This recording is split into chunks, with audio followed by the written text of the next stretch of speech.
बहुत समय पहले घने देवदार के जंगल में एक छोटा, फुर्तीला गिलहरी रहता था, जिसका नाम था चिप।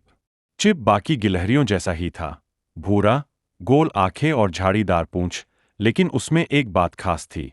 उसे हमेशा ऐसी चीजें खोजने की धुन सवार रहती थी जो एक तूफानी रात, जब तेज हवाएं पेड़ों से टकरा रही थीं, चिप ने जमीन पर एक चमकीला, अजीब पत्थर देखा।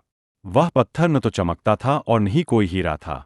वह बस एक चिकना, हल्के नीले रंग का पत्थर था जिस पर कुछ अनजाने निशान खुदे हुए थे। चिप ने उसे अपने सबसे बुद्धिमान पड़ोसी, बूढ़े उल्लू के पास जाने का फैसला किया। उल्लू को जंगल के सभी रहस्यों की जानकारी थी। यह क्या है? बूढ़े उल्लू, चिप ने पत्थर दिखाते हुए पूछा। उल्लू ने पत्थर को अपनी बड़ी, पीली आंखों से ध्यान से देखा। यह वह जादुई कुंजी है जिसके बारे में जंगल की पुरानी कहानियों में लिखा है। कहा जाता है कि यह पत्थर एक छिपे हुए द्वार को खोलता है, जहां सबसे मीठे और बड़े मेवे रखे हुए हैं, जो कभी खत्म नहीं होते। चिप की आंखें खुशी से चमक उठीं। लेकिन उल्लू ने उसे चेतावनी दी, वह द्वार केवल तब खुलता है जब उसे बिना किसी स्वार्थ के खोला जाए। अगर तुमने इसे लालच में इस्तेमाल किया, तो यह हमेशा के लिए बंद हो जाएगा। चिप ने साहसिक यात्रा शुरू की।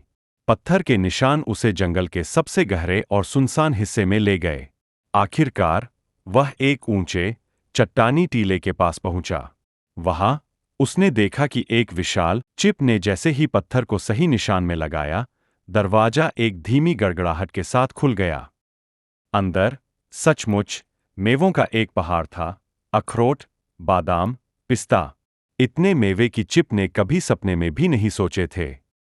चिप लालच में आकर सारे मेवे अपने लिए बटोरने ही वाला था कि उसे उल्लू की चेतावनी याद आई, बिना किसी स्वार्थ के। चिप ने एक गहरी सांस ली।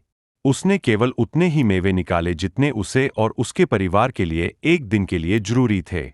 फिर उसने बाकी बचे मेवों के बारे में जंगल के सबसे गरीब और जरूरतमंद जानवरों के जमा करने से ज्यादा मीठा है।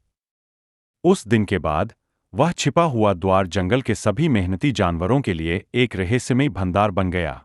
और चिप, वह न सिर्फ मेवों का सबसे अमीर गिलहरी बना, बल्कि जंगल का सबसे समझदार और दयालु हीरो भी बन गया।